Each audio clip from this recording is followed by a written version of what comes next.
आमचा जो पॅनल आहे तो तिसरा नाहीच आहे. कारण साहेब तुम्ही जर त्याच्यामध्ये बघितलेलं जर असेल तर हा चालू मागच्या वर्षीचाच आहे ना, हा त्यांचाच अहवाल आहे.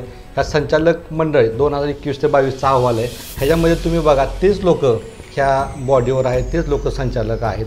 2005 पासून ह्याच लोकांकडे पतसंस्थेची सत्ता आहे. मग आम्ही म्हणतो की मग हा पॅनल वेगळा कसा काय? वेगळे जे आहेत ते आम्ही आहेत खऱ्या अर्थानं. तुमच्या नेमक्या अडचणी काय आहेत? काय अडचणी त्यांनी तुमच्या आजपर्यंत सोडवल्या नाही? एकूण तुमची पतसंस्था जी 200 कोटी रुपयाचा तुमचा टर्नओव्हर आहे, त्याच्या ठेवी किती आहेत आणि कर्ज मिळवताना नेमका तुमच्या सभासदांना काय अडचणी येतात ज्या सोडवण्यासाठी तुम्ही तुमचा पॅनल दिलेला आहे? जो सभासद आहे तो नोकर झाला आहे आणि जे खऱ्या अर्थाने लोकशाहीच्या ह्याच्यामध्ये नोकर समजले जातात ते मालक झालेले आहेत. 5वीच्या पुढील मुलांना सुद्धा आम्ही शिक्षणासाठी कमीत कमी 50,000 तरी देण्याचं आश्वासन देते. पहिली जी आमची खरी लढाई आहे ती आमच्या कर्मचाऱ्यांना सुद्धा तुम्ही कर्मचारी म्हणून एक आत्मसन्मानाची वागणूक द्या. पण इथं ह्यांना विरोधकच पूर्णपणे संपवून टाकायचं. ह्यांना जे बी हवं आहे ते फक्त स्वतः एकट्यालाच पाहिजे. प्रेक्षको नमस्कार. श्रीमंत महानगरपालिका म्हणून ज्या महानगरपालिकेची ओळख आहे ती पिंपरी चिंचवड महानगरपालिका. या पिंपरी चिंचवड महानगरपालिकेच्या सेवकांची सहकारी पतसंस्थेच्या पंचवार्षिक निवडणुकीची प्रक्रिया या ठिकाणी सुरू झालेली आहे. आपल्या समवेत शिव फुले शाही आंबेडकर विचार मंच पॅनलचे या ठिकाणी पॅनल प्रमुख आहेत संजय बापू जगदाळे. आपलं स्वागत आहे आपल्या स्टुडिओमध्ये. यासोबत त्यांच्या पॅनलच्या माया गोविंद वाकडे या देखील आपल्या स्टुडिओमध्ये या ठिकाणी उपस्थित. तुमचंही स्वागत आहे. बापू, खरं तर तुम्ही यावेळेला तुमचं पॅनल दिलेलं आहे. सत्ताधारी आजपर्यंत जे काही या ठिकाणी त्या ठिकाणी सत्ता उपभोगता आहे, तुमच्या जवळपास 200 कोटी रुपयाचं तुमचं टर्नओव्हर तुमच्या संस्थेचं आहे आणि तुम्ही तुमचा पॅनल दिलेला आहे. या निवडणुकीमध्ये एकूण 3 पॅनल आहेत. तुम्हाला मतदारांनी का विजयी करायचं? तुमचा नेमका मतदारांप्रती काय अजेंडा आहे, काय सांगाल? सर्वात प्रथम तर मी आहे ना आमच्या शिव फुले शाहू आंबेडकर विचार मंच पॅनलच्या वतीने आपला आवाज यांचं मनपूर्वक आभार मानतो. आज खरंच या ठिकाणी जे काय तुम्ही आम्हाला बोलून एक प्रकारे आमचा गौरव केलेला आहे, त्याबद्दल पहिल्यांदा तुमच्या सर्व टीमचं ह्या राज्यात असेल, देशात असेल, देशाबाहेरचे सुद्धा सर्व प्रेक्षकाचं मनापासून मी ऋणी आभारी आहे. खरं पाहायला गेलं तर आहे ना, म्हणजे आज खऱ्या अंगानं आमचा जो पॅनल आहे तो तिसरा नाहीच आहे. कारण साहेब तुम्ही जर त्याच्यामध्ये बघितलेलं जर असेल तर हा चालू मागच्या वर्षीचाच आहे ना, हा त्यांचाच अहवाल आहे. ह्या संचालक मंडळ 2021 ते 22चा अहवाल आहे. ह्याच्यामध्ये तुम्ही बघा तेच लोक ह्या बॉडीवर आहेत, तेच लोक संचालक आहेत. 2005 पासून ह्याच लोकांकडे पतसंस्थेची सत्ता आहे. मग आम्ही म्हणतो की मग हा पॅनल वेगळा कसा काय? वेगळे जे आहेत ते आम्ही आहेत खऱ्या अर्थानं. आणि आज अनेक लोक त्याच्यामध्ये कार्यरत आहेत. आज आम्ही म्हणलं ना की इतर लोकांवर आम्हाला कुठल्याही प्रकारचा आरोप प्रत्यारोप करायचा नाही. आमचं व्हिजन ठरलेलं आहे. आम्ही सगळे कर्मचारी काम करणारे आहेत. आज आम्हाला पतसंस्थेचं मनापासून गरज लागते. आज आर्थिक निकट जर भागवायची असेल तर अनेक बँका उभा करत नाहीत. पण आज आमच्या हक्काची फक्त एकच संस्था आहे, ती म्हणजे पिंपरी चिंचवड महानगरपालिका सेवकांची सहकारी पतसंस्था. तर ह्या पतसंस्थेला मध्ये सगळ्यांचा जो वाटा त्यात असायला पाहिजे. आज सभासद म्हणजे आज त्या पतसंस्थेचा मालक असायला हवा किंवा तसा विधिलिखित नेहमी किंवा तसंही समजले जातं. पण या ठिकाणी जो सभासद आहे तो नोकर झाला आहे आणि जे खऱ्या अर्थाने लोकशाहीच्या ह्याच्यामध्ये नोकर समजले जातात ते मालक झालेले आहेत. त्यामुळं आमचा फक्त आमचा जो काय लढा चालू आहे, आमच्या 1-2 किरकोळ छोट्या फक्त अडचणी आहेत, हे सुद्धा अडचणी त्यांना सोडवता येत नाहीत. त्यामुळं हा खऱ्या अर्थानं तिसरा पॅनल तयार झालेला आहे. तुमच्या नेमक्या अडचणी काय आहेत? काय अडचणी त्यांनी तुमच्या आजपर्यंत सोडवल्या नाही? एकूण तुमची पतसंस्था जी 200 कोटी रुपयाचा तुमचा टर्नओव्हर आहे, त्याच्या ठेवी किती आहेत आणि कर्ज मिळवताना नेमका तुमच्या सभासदांना काय अडचणी येतात ज्या सोडवण्यासाठी तुम्ही तुमचा पॅनल दिलेला आहे? अनेकांना माहीत असेल किंवा नसेल, आमच्या पिंपरी चिंचवड महानगरपालिकामध्ये 2 पतसंस्था आहेत कर्मचाऱ्यांच्या. 2. बरं. एक पतसंस्था आहे पिंपरी चिंचवड महानगरपालिका प्राथमिक शिक्षक सहकारी पतसंस्था मर्यादित, ही एक पतसंस्था आहे. आणि आत्ता जी निवडणूक आहे, उद्या मतदान आहे, ती एक पतसंस्था आहे पिंपरी चिंचवड महानगरपालिका सेवकांची सहकारी पतसंस्था मर्यादित. मग साहेब आज एकाच महापालिकेतल्या कर्मचाऱ्यांच्या 2 पतसंस्था आहेत. एक पतसंस्था 9% व्याजदर देते, 9%.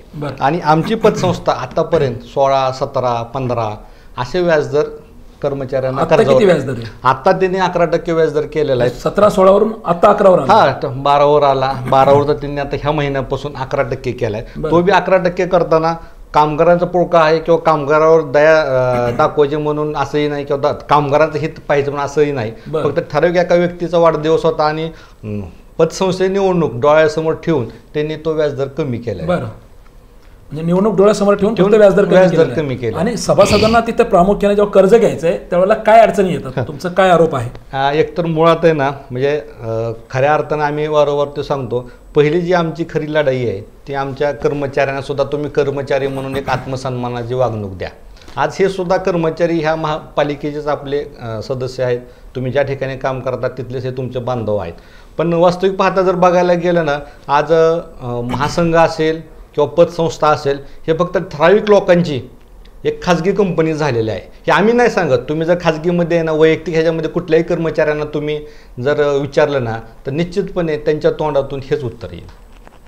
एकूण 3 पॅनल आता आपण पाहतोय. एकामध्ये तुमचे जुने सहकारी आहे, चिंचोडे आहेत. मग तुमची 200 कोटी रुपयाकडे टर्नओव्हर करणारी ही पतसंस्था आज त्या ठिकाणी तुमच्याकडे किती ठेवी आहेत आणि किती कर्ज तुम्हाला बाहेरून घ्यावं लागतं जेणेकरून तुम्ही सभासदांना कर्ज वाटप करू शकताय? आता एक तर वारंवार त्यांच्या भाषणात उल्लेख येतो की 60 कोटीचं आम्ही कर्ज घेतले, 60 कोटीचं आम्ही कर्ज घेतलेलं आहे. मग 60 कोटीचं कर्ज जर घेतलेलं असेल तर त्यांनी त्यांच्या अहवालामध्ये, त्यांचा अहवालच आहे 2021-22चा म्हणजे मागील वर्षीचा, तर त्याच्यामध्ये त्यांनी बँक कर्ज फक्त 35.87 कोटी रुपये त्यांनी त्यात दाखवलेलं आहे. 35.87 कोटी, म्हणजे 60 कोटी कर्ज घेतले म्हणताय, त्यापैकी 35 कोटी रुपये कर्ज उचललेलं आहे त्यांनी. आणि त्याच्यानंतर काय केले, गुंतवणूक जी केलेली आहे ते गुंतवणूक त्यांनी 24.48 कोटी ही गुंतवणूक दाखवलेली आहे. मग आम्ही काय म्हणतो, आज आम्ही वारंवार म्हणतो की 9% व्याजदर करा, 9% व्याजदर करा, कारण ह्यांनी केलेलं आहे. तर ते आम्हाला कारण काय सांगतात की ज्या बँकेकडून आम्ही कर्ज घेतलेलं आहे ते 10.5%, 10% आपल्याला कर्ज देते, तर आम्ही तुम्हाला 9% कसं देऊ शकतो? मग आम्ही काय म्हणलं की ते मान्य आहे, तुम्ही म्हणताना तसं तर काय हरकत नाही. पण म्हणलं तुम्ही आज किती कर्ज उचल दाखवली, 35 कोटी दाखवली. गुंतवणूक ही ह्या गुंतवणुकीला सुद्धा काहीतरी व्याजदर असेल ना, फुकट तर काय ठेवणार नाही. बरं, 11 कोटीसाठी तुम्ही अख्ख्या महापालिकेच्या कर्मचाऱ्यांना वेटीस धरताय आणि त्याचा व्याजदर तुम्ही 11%वर घेऊन जाताय. मग तुम्ही सत्तेत आल्यावर तुम्ही कसं 9% व्याजदर देणार आहात? 100. मुळात कसं आहे की आज आम्ही म्हणतोय ना की आज आमचे निवृत्त झालेले कर्मचारी संख्या खूप मोठ्या प्रमाणात आहे. आज तुम्ही बघत असाल, आज एक कर्मचारी जर आमचा रिटायर झाला 50-50, 60-60 लाख रुपये त्यांना निवृत्तीच्या वेळेस मिळत आहेत. मग आज त्या लोकांना त्यांची इच्छा आहे की ह्या पतसंस्थेमध्ये आपण ठेवली पाहिजे. त्यांचा विश्वास आहे की बाबा आपल्या इथं पैसे कुठं बुडणार नाहीत किंवा हे नाही. तर आम्ही काय म्हणतो की त्या लोकांनाच आपण जर आकर्षित करून घेतलं वेगवेगळ्या पद्धतीनं तर त्यांनाही त्यांचाही फायदा होईल. ह्यांच्याकडे कर्ज घेण्यापेक्षा आपण ह्यांच्याकडे घेऊन आपण कर्मचाऱ्यांना आपण वाटू शकतो. बरं, आम्ही काय म्हणतो, तर ही कर्ज देते ना, ह्याच्यात 900 सभासद आहेत. या प्राथमिक शिक्षक पतसंस्थेत 900 सभासद आहेत. 900 सभासद असून सुद्धा ते 9% देते. बरं, हे जे कर्ज वाटप करतात किंवा कर्जाची वाटपाची जी मर्यादा ह्यांच्याकडे 30 लाखाची आहे, लहान पतसंस्था असून. आमच्याकडे 20 लाखाचीच आहे, जास्त सभासद असून सुद्धा. मग हे देऊ शकते तर आपण का देऊ शकत नाही? हा आमचा खरा महत्त्वाचा मुद्दा आहे. तुमचे एकूण सभासद या पतसंस्थेचे किती आहेत आणि कर्मचारी किती आहेत?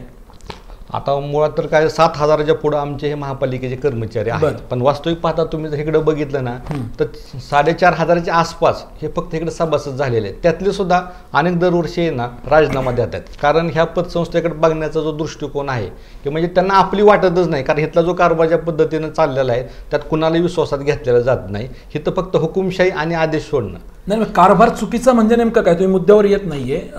जी पतसंस्था 200 कोटीकडे टर्नओव्हरला वाटचाल करते त्या पतसंस्थेच्या कारभारावरती नेमकं तुम्ही कशावरती बोट ठेवताय?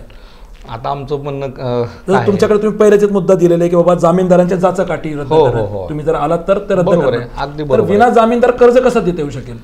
आता मुळात कसं आहे, आमचं म्हणणं काय की किंवा आज जर एखाद्या कर्मचाऱ्यांनी किंवा सभासदांनी पतसंस्थेकडून जर कर्ज जर घेतलं तर म्हणजे त्यांच्या कर्जाची किंवा त्याच्या हप्त्याची जबाबदारी आहे ती महानगरपालिकेने घेतलेली. त्या कर्मचाऱ्यांना पगार ज्यावेळेस दिला जातो त्या पगाराच्या अगोदर ह्या पतसंस्थेचा जो हप्ता आहे तो हप्ता त्या ठिकाणी पतसंस्थे खात्यावर टाकला जातो आणि नंतरच इकडं पगार जमा केला जातो. आता हे सांगतात वारंवार की आपल्या राज्यातली एकमेव अशी पतसंस्था आहे की सभासद किंवा कर्जदार वारल्यानंतर त्याचं पूर्ण आम्ही कर्ज माफ करतो. मग आम्ही काय म्हणतो, तुम्ही कर्ज माफ करू शकता, लाखो रुपयाचं कर्ज माफ करू शकता त्या सभासदाचं. मग जामीनदार तर एक छोटीशी गोष्ट आहे ना, ती काय होत नाही. बरं, ह्याच्या अगोदर 4 जामीनदार होते, परत 3 जामीनदार आले, 2 जामीनदार आले आणि मग 2 तरी काय ठेवता? कारण साहेब काय झालंय, ह्या जामीनदाराच्या ह्याच्या पॅनल जर आला तर तुम्ही 2ही ठेवणार नाही का? आम्ही जामीनदाराची अट आम्ही निश्चितपणे रद्द करू. आम्ही का जुमला आहे फक्त निवडणुकीचा? नाही नाही, असं काहीच नाही. कारण आम्ही साहेब आहे ना, आज सगळ्या कर्मचाऱ्यांना सुद्धा माहिती आहे, आज 20-25 वर्ष झाले ही मंडळी आज त्या क्षेत्रामध्ये आहेत.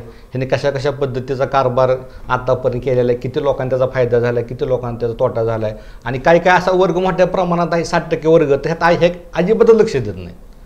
आमचं म्हणणं काय की आम्ही जर सत्तेवर जर आलो ना, जे बाकीचे 7,000 पुढे जे कर्मचारी आहेत, अनेकांना आम्ही इथं सभासद करून घेऊ. अशी एक परिस्थिती, अशी पतसंस्था आम्ही तयार करू, निर्माण करू, कामकाज करू की इतर असं वाटलं पाहिजे की आपली पतसंस्था आपण सभासद झालं पाहिजे. तुम्ही अजून एक आरोप केलाय की सभेच्या माध्यमातून होणारी उधळपट्टी, वारेमाप खर्च, हा नेमका काय प्रकार आहे? कशा पद्धतीने सभेमधून उधळपट्टी केल्या जाते? काय वारेमाप खर्च होतो?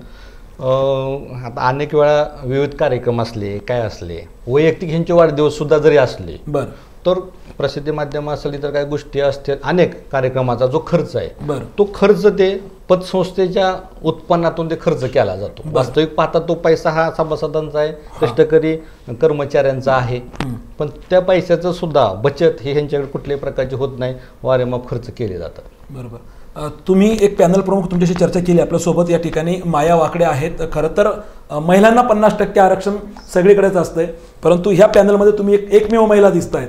आणि तुमचं विजन काय आहे? तुम्हाला मतदारांनी का निवडून द्यावं?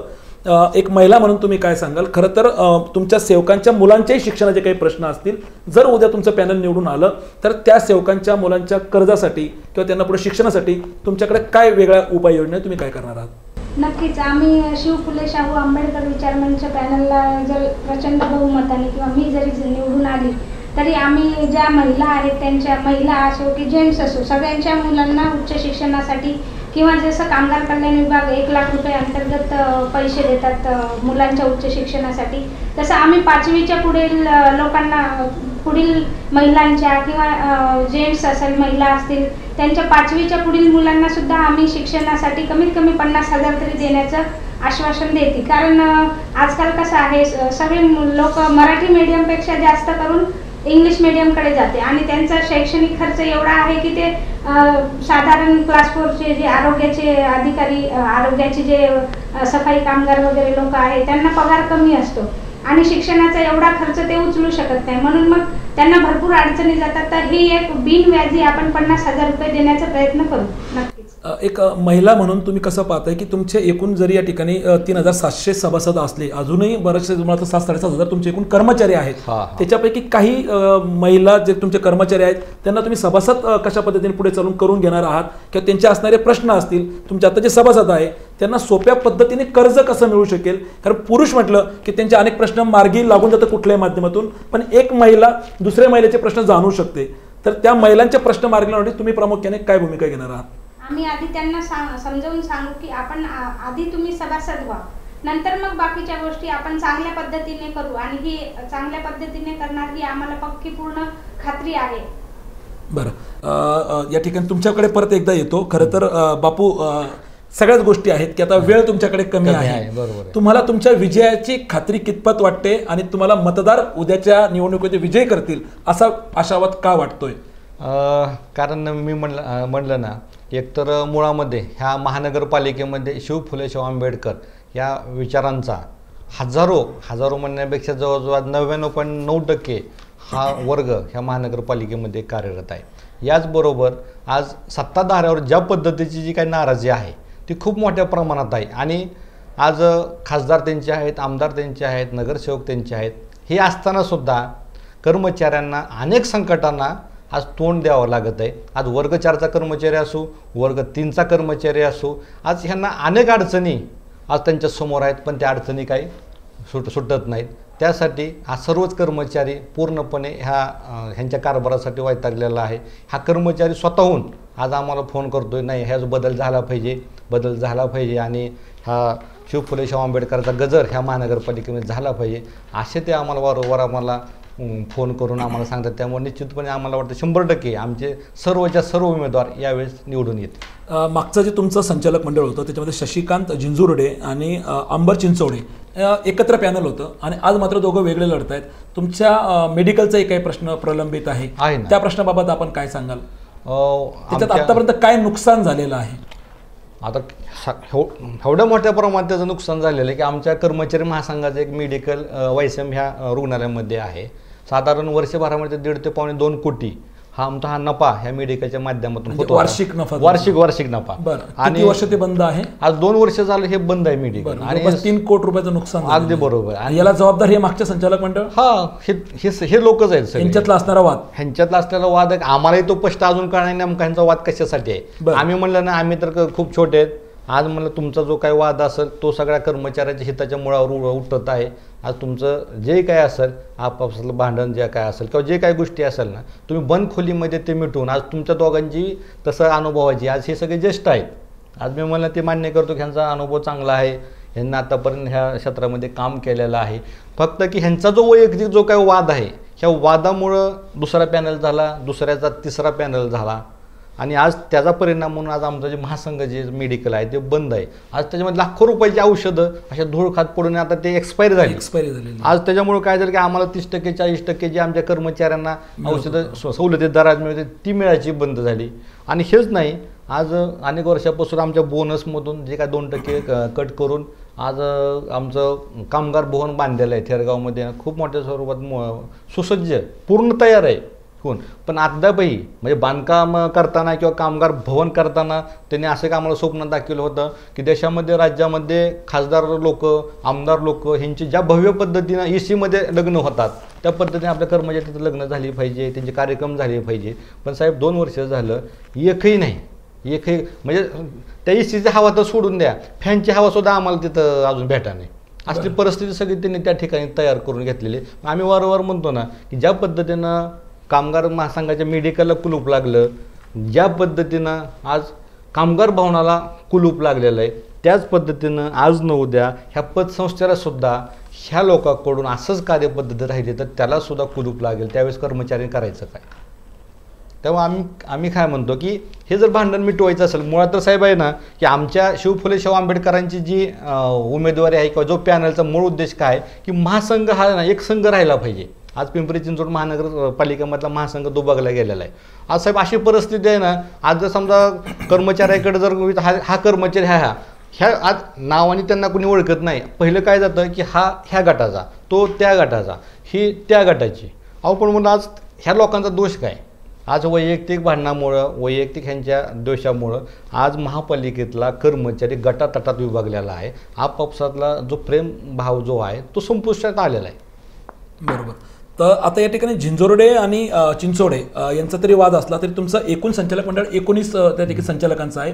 तुमच्या पॅनलमध्ये मात्र 13 लोक दिसत आहेत. एकूण 6 लोक तुमच्याकडे कमी आहेत. याचं नेमकं कारण दडपशाही आहे की तुमचे लोक इच्छुक नव्हते निवडणूक लढायला, तुमचं पॅनल दुबळं का ठरलं? तुम्हीच बघा, ह्याच्या अगोदर सुद्धा म्हणजे ज्यावेळेस फॉर्म भरण्याची वेळ होती त्यावेळेस साधारण 122 लोकांनी अर्ज भरले होते. त्याच्यापेक्षाही जास्त लोकांनी अर्ज भरले होते. पण ज्यावेळेस अर्ज काढायची वेळ संपली त्यावेळेस अनेक लोकांनी माघार घेतली. आज राजकारण किंवा असं आहे किंवा कुठला जरी कर्मचारी असला तर त्याला प्रत्येक निवडणुकीमध्ये संधी हवी असती, उभं राहूच वाटत असतं. पण आज इथली जी कार्यपद्धती आहे, आम्हाला विचारण्यापेक्षा तुम्ही म्हणलं ना कुठल्याही एकदा कर्मचाऱ्याला विचारा की तर कार्यपद्धती कशी आहे. कामगारला महासंघाची निवडणूक असो, पतसंस्थेची निवडणूक असो, इथं निवडणुकीमध्ये कशा पद्धतीचं राजकारण, कूटनीती, दबावतंत्र, दडपशाही ह्या गोष्टी कशा चालतात हे आमच्यापेक्षा ते लोक चांगलं सांगते. आता आम्ही विरोधक म्हणून आम्ही सांगितलं म्हणतात तुम्ही विरोधक म्हणून तुम्हाला विश्वास बसायचा नाही. म्हणून आम्ही काय म्हणतो, तुम्ही त्या कामगारांना, कुठल्याही कामगारांना विचारा, तुमच्या एक कुठल्याही वार्ताहरांनी किंवा प्रतिनिधींनी केलं तर तुम्हाला आमच्यापेक्षा ती लोक चांगल्या पद्धतीने सांगतील. पण झिंजोर्डे आणि चिंचोडे यांच्यात जे काही वाद झाला, त्यांचे जे काही 2 पॅनल तयार झाले त्या वादाचा फायदा तुम्हाला झाला पाहिजे होता. तुमचं पॅनल भक्कम पाहिजे होतं. परंतु तुमचं 3रं पॅनल समोर झालेलं आहे. विजय काय वाटतोय की उद्याचा निकाल लागेल तो आपल्या बाजूने लागेल? उलट तर आम्ही तर काय म्हणतो, ठीक आहे आता आमचे 6 लोक म्हणजे त्यांनी माघार घेतली असेल, काय त्यांची कारणं असतील ते मागाही सांगितलं, त्यातल्या बी काय अनेक गोष्टीमुळे त्यांनी माघार घेतलेली असेल. पण उलट आम्ही काय म्हणतो सगळ्या आमच्या सभासदांना, महापालिकेना उलट चांगलं आहे ना. आज मी काय म्हणतो की आज आमचे 13 जर असतील, आमचे 13 निवडून द्या. एका गटातले तुम्ही 3 निवडून द्या, दुसऱ्या गटातले 3 निवडून द्या. विरोधक हा राहिला पाहिजे. आज एकमेकावर सुद्धा आहे ना एकमेकाचा वचक असला पाहिजे. त्या अनुषंगानं कार्यपद्धती खूप चांगली राहते. पण इथं ह्यांना विरोधकच पूर्णपणे संपवून टाकायचं. ह्यांना जे बी हवं आहे ते फक्त स्वतः एकट्यालाच पाहिजे. पण आज आम्ही पण महापालिकेचे कर्मचारीच आहोत. आज ह्यांनी सगळ्याला मिळून काम करून घेतलं पाहिजे. पण हा स्वभाव किंवा त्यांच्याकडे अभाव दिसतोय मला त्याबद्दल. एक माध्यम म्हणून, एक इलेक्ट्रॉनिक मीडिया म्हणून आमचं आजची भूमिका फक्त तुम्हाला तुमच्या मतदारांपर्यंत पोहोचवणे आणि या शहरामध्ये कुठल्या पतसंस्थेची निवडणूक चालू आहे, सुरू आहे, त्यात काय चुरस आहे हे यामागे दाखवण्याचा आमचा हेतू होता. तुमच्याच माध्यमातून तुमचे किती सभासद आहे, कोण कोण उभे, तुमचं चिन्ह काय, एकदा तुम्ही आमच्या सभासद आणि प्रेक्षकापर्यंत पोहोचवा. आमच्या सर्वसाधारण गटामध्ये इंगवले ज्ञानेश्वर गुणाजी त्यांचा अनुक्रमांक 1 आहे. त्यानंतर अनुक्रमांक 2 मध्ये कदम परशुराम सीताराम हे आमचे उमेदवार आहेत. त्यानंतर अनुक्रमांक 3 मध्ये कांबळे शंतनू रवींद्र, अनुक्रमांक 4 मध्ये कापसे बाळू दशरथ, कुदळे मनीष दशरथ, कुदळे संतोष शंकर, जगदाळे संजय आनंदराव, दुधे दत्तात्रय काकासाहेब, शेख इस्माईल अहमद मिया असे आमचे TV चिन्हावर सर्वसाधारण गटामध्ये हे आमचे 9 उमेदवार आहेत. त्यानंतर महिला राखीव गटामध्ये वाकडे माया गोविंद हे आमच्या एकमेव महिला आहेत. त्यानंतर अजा या गटामधून विठ्ठल प्रवीण उघडे प्रवीण विठ्ठल हे आमचे उमेदवार आहेत. इथंच मागास वर्गामध्ये जाधव हेमंत विठ्ठल हे आमचे उमेदवार आहेत. त्यानंतर भजा विजा या गटातून कोळी महेश रामचंद्र असे आमचे एकूण 13 उमेदवार ह्या TV चिन्हावर आज ह्या निवडणुकीमध्ये उभे आहेत. तुम्हाला तुमच्या उद्याच्या निवडणुकीसाठी आमच्या आपला आवाज न्यूज नेटवर्कच्या वतीने मनपूर्वक शुभेच्छा. उद्याचा निकाल काही लागो तो तुम्ही तुमच्या चांगल्या पद्धतीने स्पोर्ट्समॅनशिपने तो तुम्ही स्वीकारा. विजयी व्हाल तर त्याच्याबद्दल अभिनंदन, आणि पडलाच जरी तरी खचून न जाता पुढे तुमच्या कामाला आमच्या मनपूर्वक शुभेच्छा राहतील. तुमचे जे काही विरोधी पॅनल आहे त्यांनाही आम्ही या ठिकाणी संपर्क करून आमच्या स्टुडिओमध्ये बोलण्याचा प्रयत्न करू, परंतु तुमच्या ज्या काही भावना आहे, जे काही तुमचे या ठिकाणी मुद्दे होते त्या मांडण्याचा या ठिकाणी प्रयत्न केलेला आहे. आपण वेळात वेळ काढून आमच्या स्टुडिओत आलात त्याबद्दल आपल्या मनपूर्वक आभार. धन्यवाद.